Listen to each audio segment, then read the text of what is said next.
We're now starting our panel on decentralized exchanges. So if I can invite Khurram, Dara, Tom Schmidt, and Mansi Prakash. Welcome. Thanks so much. All right.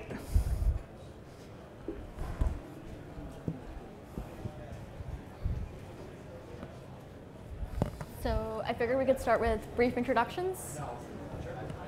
I'm Tom Schmidt. I'm the product manager at 0x. Was previously a PM at Facebook and at Instagram. Hi guys, my name is Khurram, Dara. We don't have titles at AirSwap, but I handle all things legal and regulatory. Awesome. And just so the audience is aware, what are decentralized exchanges and how do they vary from centralized exchanges? And maybe a little bit about AirSwap and 0x as well? Yeah. I think you actually have this great article that sort of outlines the different flavors of DEX. I think DEXs, decentralized exchanges, vary quite a bit. They sort of vary along the lines of how their order book is managed, what assets they allow to be traded. But sort of the common feature of all these decentralized exchanges is that they are non-custodial. So you hold on to your assets until the trade is completed, which is different from a centralized exchange where you send your assets into this server, complete the trade, and then eventually withdraw your assets. 0x has sort of pioneered this style of, 0x is a decentralized exchange protocol. We're not actually a decentralized exchange. So we sort of handle this core settlement layer on the Ethereum blockchain for different types of assets. And we allow people to build what we call relayers, sort of places to pool liquidity and find counterparties for trades. That's sort of how we view ourselves in this ecosystem. Actually, two of our relayers are here today. So Shark Relay and Open Finance is building a 0x security tokens relayer. Yeah, so terminology in this space can be elusive. Decentralized exchange is, I think, one of these terms where a lot of people kind of ask, what does that mean? For what it's worth, at AirSwap, we don't characterize ourselves as an exchange of any kind. First and foremost, because we aren't one. We don't function like an exchange. But secondly, and almost as importantly, exchange has a certain meaning to a retail investor, a retail consumer. And Georgia made a really good point on the last panel when she was talking about the unregulated, quote unquote, exchanges that are out there that aren't really exchanges. It's not really clear what they are. I think they are sort of more like online casinos where you deposit some kind of cryptocurrency and you have essentially IOUs that are given back to you. You don't control your private keys. But to answer your question on what a decentralized exchange is referring to, I agree with Tom. Mostly it refers to the idea of having decentralized assets that are settled in a decentralized manner, which usually means that the transactions occur on-chain, on the blockchain. Traditionally, the great irony of the space is that you have all these great decentralized assets, but the way in which most people acquire them is they go into a centralized environment where they surrender custody to an intermediary. Custody is taken by the intermediary to eliminate counterparty risk so that you can trade quickly. And then when you pull off the exchange, that's actually when you get your private keys. AirSwap developed the swap protocol, which is a peer-to-peer protocol for trading tokens on the Ethereum blockchain. We powered a peer search engine and marketplace that operates very similar to an OTC-style bulletin board, where you can find other peers and engage in peer-to-peer trading. That's the model of AirSwap, and we're focused. The AirSwap platform is focused on tokens that are not believed to be securities. Fluidity, which is our affiliate, has partnered with a broker-dealer and is positioning ourselves for a similar type OTC environment of security tokens. The chief difference, obviously, in the decentralized context is we don't take custody of funds ever. And in the case of AirSwap, we've built a model in which we don't take any transaction-based compensation or fees on any trades. And so that's a unique value proposition for our company. So we touched a little bit on the non-custodial trading and centralized exchanges.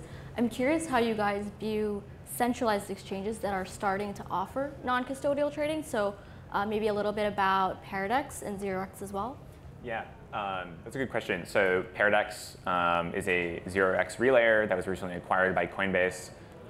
They have what's called an order matching model. So they find orders that overlap on their order books, fill both of them, and capture the spread. I think a lot of people in this space sort of think and realize that DEX is the future. I think centralized exchanges just create these like unstable honeypots that are just like viable or just like ripe for hacking. There's actually just like a South Korean exchange that got hacked this week. So I think also just in the future, we sort of view decentralized exchange not just as a strict exchange, but in a very abstract sense of pooling assets together and allowing them to be traded. So we have a lot of utility tokens for dApps, for example. Those are probably like not going to be held in a centralized exchange somewhere. They need to be like there needs to be a pool of liquidity that people can tap into for like easy onboarding and offboarding. I think also just the cost of centralized exchange is extremely high in order to actually do custody correctly, in order to build it correctly. It's pretty expensive and sort of it like limits. There's this high barrier to entry for sort of this long tail of like different types of assets, different regions, things like that. And so with the decentralized exchange, it's pretty trivial to get one up and running, and so it allows the sort of this long tail of different types of markets to be catered to. Yeah, I think the acquisition of Paradex by Coinbase in many ways validates the decentralized model. I think we're in a situation in the space where it may not appear as though individuals, users, investors care about the mechanism by which they purchase their assets yet. There was a time when folks didn't really care where all their information was stored on the internet either, and we're now realizing that the centralization of that carries with it some trade-offs and a lot of risk. And so I think as users become more sophisticated in this market, as regulators begin to turn their attention away from primary offerings and ICOs and onto the platforms on which these assets are trading, where custody is, who controls things, these are important questions. And to Tom's point, when you think about security, this is something really important in the decentralized context. Usually, the belief is centralized exchanges can scale better in this space because they can allow for more throughput. They can have a higher volume of transactions because they're centralized. It's easier when you're operating on one order book. Decentralized trading in general will have a little bit of lower liquidity. 99% of trading out there is occurring on these centralized exchanges now. I think when you look towards the future, in terms of scalability, not in the throughput sense, but in the sheer amount of value that you have on your platform. To Tom's honeypot point, when exchanges become larger and more folks are surrendering custody, they may be able to handle a high throughput of transactions, but their risk profile is increasing substantially. To the extent an exchange takes custody, they're a huge honeypot for hackers. You guys saw a panel earlier today about cybersecurity. So as Binance or Coinbase or any other centralized exchange gets bigger and bigger, they actually become a little bit less secure, and they're going to have to invest more resources in security. Decentralized protocols that facilitate trading can scale better from a security standpoint, because whether 0x or swap protocol handles 1 million in transactions a day or 100 million, the risk profile is not going to change substantially. The risk is going to be the risk of individuals custodying their own funds, the risk of wallets being hacked, things of the like, as opposed to a central institution that as it becomes bigger and the intermediary has more and more folks depositing funds, they become a bigger target of hacks. Awesome. And so you guys already started talking about some of the risks and security. I'm curious, what are the biggest challenges with decentralized exchanges, and maybe touch upon liquidity as well? I think right now, sort of the biggest hurdles that we're seeing towards further adoption are just throughput of the Ethereum blockchain. Can only handle about 100 transactions per second, which is just like not nearly enough for any meaningful trade volume. So I think working on layer 1 and layer 2 scaling solutions is going to be pretty important. I also just think usability. There aren't that many great wallets, and just creating an order, understanding what's going on, just requires like a good level of technical knowledge. I wouldn't feel comfortable with my parents using a DEX right now, or some DEXs, I guess. And so I think just that sort of table stakes stuff really has to be done. I think you also mentioned liquidity. This has historically been an issue with decentralized exchanges. They just don't really have the order book depth to also provide meaningful trade volume. So that's something that's, I think, actually more solvable than some of the other stuff that we've seen. I think just around making it more technically feasible and creating the right incentives to bring liquidity onto platforms and decentralized exchanges. Yeah, I think the chief obstacle for decentralized trade really is in adoption. So just in general, I think centralized institutions are a bit easier in that they can manage the particular affairs of the intermediary in a centralized way. It's more efficient. In a decentralized context, you do have, you're obviously spreading out the settlement on a blockchain. The trades are not going to happen as quickly. That plays into liquidity. But I think as more users start to think about security, adoption will come. And when you start looking at things like security tokens, which is why everybody's here today, issues around fairness of transactions and transparency become very important. And to drive adoption in this context in legacy finance and traditional financial services, having a way of trading that prevents front running, for example, or market manipulation, these are things that are really important. Figuring out the custody solution, also very important in the security token context. And so I think in the near term, decentralized platforms that operate on an OTC style format are going to have a lot of play. And I think they offer a lot of advantages as folks start to think about security. It may not be a paramount concern for folks now because everybody's been making money in the crypto space, and so they don't think about it. But every day you read, just yesterday there was another big hack in Asia of an exchange. As these hacks start to pile up and more people come in, I think decentralized trading platforms are going to get a second look. And from the perspective of institutions, there's a lot of institutional money that's waiting on the sidelines that wants to come into the space, but they can't for a whole host of reasons. Security is one of them. And I think decentralized trade offers some advantages in that context. So typically, decentralized exchanges are used for trading purposes, but I'm curious, what are some other applications that we might see them in? Yeah, I think we think about exchange in like a very abstract sense. So fundamentally, 0x is sort of this core module, this core layer that we use for trade settlement. But you can imagine, you're not literally just sitting at an exchange with sort of traditional candlestick style graph. You can imagine, 0x can be used to tap into our network liquidity pool to get access to all sorts of different types of assets. For example, right now we only support ERC20 tokens, but we're working on the next version of the protocol that should be launching in about 2 months. That's going to have support for ERC721 assets as well, non-fungible tokens. So you can get access to CryptoKitties while you're playing CryptoKitties, for example, and just sort of in the back end transacting with this network liquidity pool of 0x assets. We're also adding support for smart contracts to start generating their own orders. So you can imagine this can be really useful for fund management or for creating subscription services, for creating auctions, all sorts of different things that fundamentally require some sort of trade settlement layer, but aren't exchanged in the really proper sense. Yeah, I think for assets, non-fungible tokens, for example, assets that are digital tokens that are not securities, particularly those that power consumer applications or operate more like licenses. I think decentralized trade is interesting in that context, and using decentralized platforms offers, I think, a better user experience where users are buying and selling something that looks more like an app store interface rather than something that looks like a traditional securities exchange. I think there's a little bit of a contradiction in the non-security token space where folks are launching all these projects that purport to have utility, and yet they trade on exchanges that look and feel pretty similar to how you would trade stocks, for example, or other investments. And so our thesis at AirSwap is that consumer marketplace of utility tokens should operate on a peer-to-peer bulletin board style format that looks more like an app store rather than kind of a professional trading environment. And then with Fluidity, our affiliate, working with a broker-dealer, focus on the security token space to really house those types of activities in that kind of paradigm and silo that off separately. So switching gears a little bit now, I'm curious, how do decentralized exchanges fit into the security token space, and where does 0x and the AirSwap token lie? Fundamentally, we allow any ERC, we're free open source software. We allow any ERC20 token to be traded. You just have to design your relayer to be sort of compliant. We've been talking with Harbor and their R token standard, which is basically putting a whitelist onto the ERC20 token standard, which is again, totally tradable using 0x.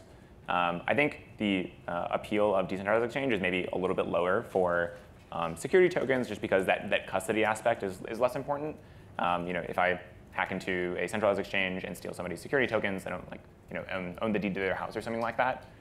So there's just less of an incentive there. I do think the other elements around flexibility and liquidity are going to be pretty important for decentralized exchange. So in this world, you can have an order on one decentralized exchange, move it across another decentralized exchange, and fill it. And so for rarer types of assets, like securities, it can be a greater way to improve market liquidity. I think for the ZRX token specifically, I think we pretty strongly believe it's not a security. We actually use the ZRX smart contracts to sell the ZRX token in our token sale. So people would come in and take an order that already existed for them, sort of OTC style. So it's already have a functioning product on the Ethereum mainnet for about over a year.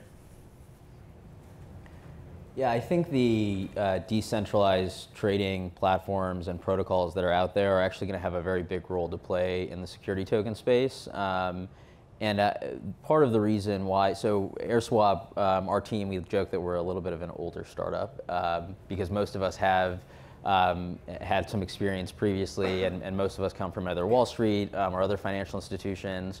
The reason why I think decentralized platforms are important in the security token landscape is that I think it's going to be some time before we see real exchanges, bona fide exchanges that are registered and regulated operating in the security token space.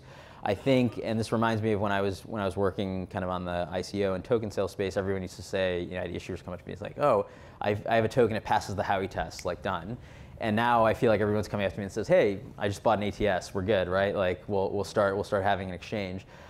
These things take time, separate from just the regulatory and compliance aspect of things. It turns out that exchanges, real exchanges, not crypto exchanges or centralized exchanges, exchanges are kind of sophisticated things that have all kinds of rules. And separate from compliance, they have exchange rules, and they have things designed to prevent market manipulation and designed to promote fairness and transparency.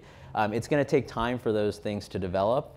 I do not think blockchain is disruptive to the legacy securities world in the way in which we normally use that word, and something to be disruptive. It's not a lower cost solution to help chip away or displace incumbents.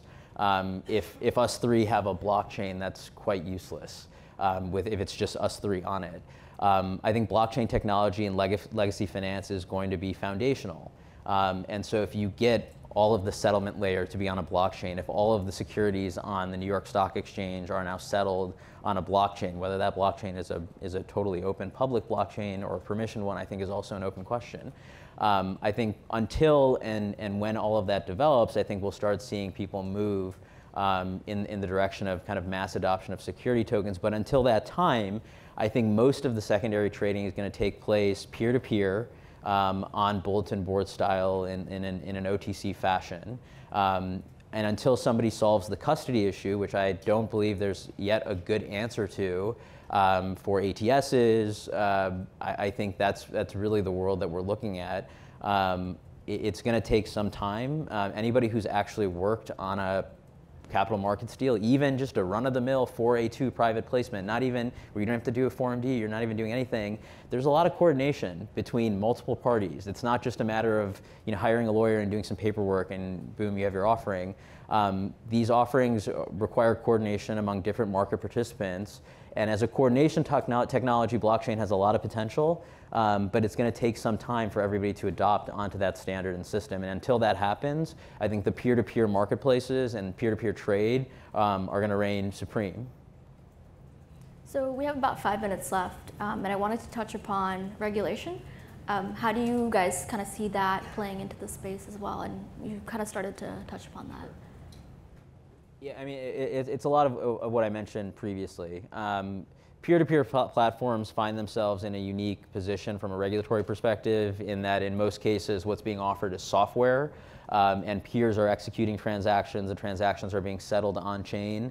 And so if you can apply that, provided, and this is a big proviso, provided that you can have technical controls that, for example, enforce a holding period in the case of 144, or if it's 4A7 for accredited investors, whatever it is. As long as those technical controls are built in, I think you have a lot of interesting opportunities in the decentralized trade context, particularly because you're not handling customer accounts generally, you're not taking custody of funds, and in the case of AirSwap and I believe also 0x, it's folks executing the trades themselves. And so I think that provides a unique advantage. It's sort of similar to what I just mentioned earlier, that there's going to be this interim period where there's a race towards everyone getting an ATS or a broker-dealer and getting FINRA to approve market making. All of that is going to take some time, and separate from just the compliance piece of it, it's going to take some trial runs from the exchanges to see what actually works. It's not so simple to market make a new asset class. And if we're just talking about tokenized securities, existing asset classes, and just putting them on a token, it's a different value proposition, and you're going to have to get all the different market participants that are involved in a transaction dealing with that particular asset on board with doing it on a blockchain basis. So just to wrap up, wanted to kind of get some closing remarks on, where do you see the space going over the next year, whether it's decentralized exchanges or otherwise? Like, what are you guys excited about, and where do you see like an opportunity for growth? Yeah, I mean, obviously we sort of operate on a different level than a lot of people in this room. We are sort of building these core smart contracts that run on a VM-based blockchain. So we think a lot about sort of like this core protocol development and core software development. I think one thing that we'll be talking about in a year that we're not really talking about right now is governance. I think right now things are pretty low stakes. Most of these protocols are doing maybe $1 million, maybe $10 million a day. But I think in the future, if sort of the thesis rings true, that number will 10x to 100x, and so the stakes will become much higher. And so dictating the future of this sort of shared runtime across all these different entities, all these different parties, all these different stakeholders who have many different interests is going to become pretty crucial. And so doing that in a way that makes sense and is sustainable long term is going to be important. I have no idea where the space is going to be next year or the year after that. I feel like every 3 months the space is in like a totally different place. Right now, security tokens are very, very hot. And that's sort of all I hear about. In my time in the space and when I was practicing at Oric, I was helping building the digital assets practice there. One of the things I quickly learned is that these technologies and the way people are applying them touch on a wide range of issues.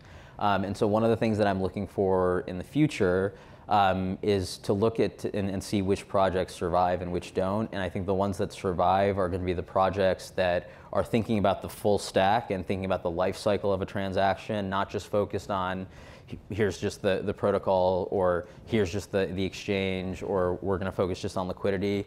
At AirSwap, we've assembled a team that really understands the different aspects of trade, from security, from fairness in transactions, from UI, UX, making the experience easy for users, educating consumers. This is a new technology, and if we don't want to drive folks to centralized places where they're putting their funds at risk, we should do what we can to set best practices and make it very easy for users to understand what it is they're buying and how they go about the process of buying it in a secure way. And so I think teams that are well-rounded, that are really thinking about all the different aspects, because this space changes so rapidly, you have to have a good working knowledge of the different aspects. And I think at AirSwap we're positioned to do that, both in the security token context and in what we've started referring to as the consumer token context. There's not hard and fast definitions for any of these things, but security tokens and non-security tokens, I think we're well positioned for. So I think we're out of time, but thank you so much to both of you guys.